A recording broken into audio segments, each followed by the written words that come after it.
You've presented some interesting findings here, but wouldn't it be okay for the clinician just to draw up the injection immediately before administration? Then they wouldn't have to worry about stability or leaching or those kind of things. That's true. You could, and it does happen, yet nevertheless, even a brief contact can be enough to start generating these interactions. We also showed that mechanical stress can impact how these silicon droplets are created.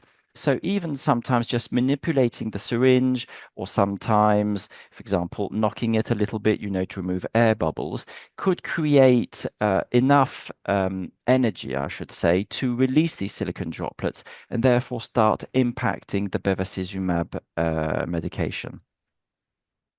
Hmm. So is there a benefit to providing ready-prepared bevacizumab injection in this way? Yes, definitely.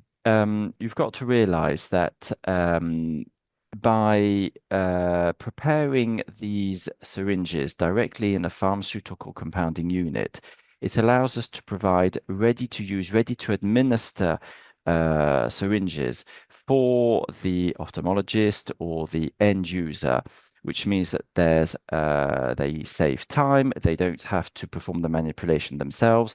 All they need to do is to just take the syringe, adjust the needle, inject.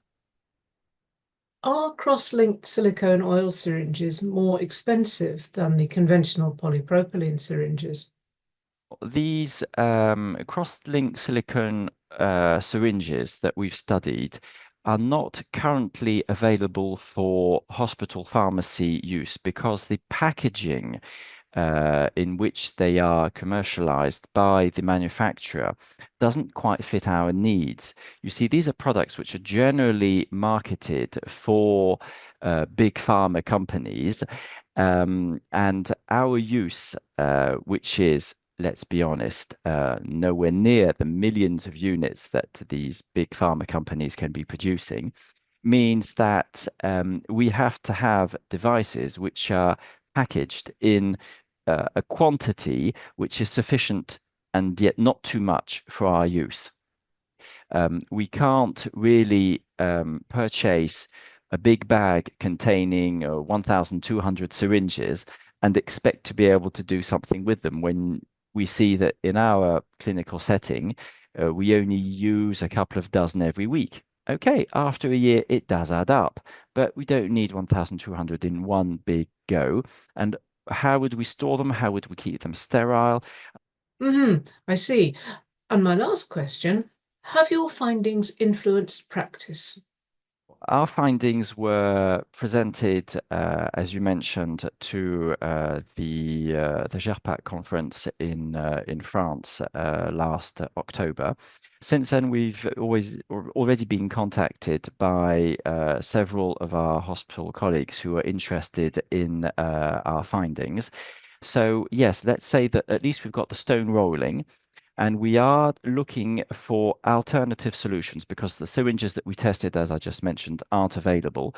But we are trying to find perhaps different manufacturers which might be able to provide at least an intermediate solution or something which is better than what we're doing at the moment.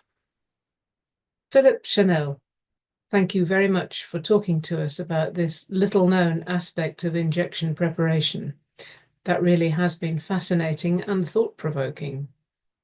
For more information about Philip Chennell's work, please visit the website using the link in the description and be sure to subscribe for more news, videos, journals and podcasts. For updates straight to your inbox, please follow the links below. And thanks for watching.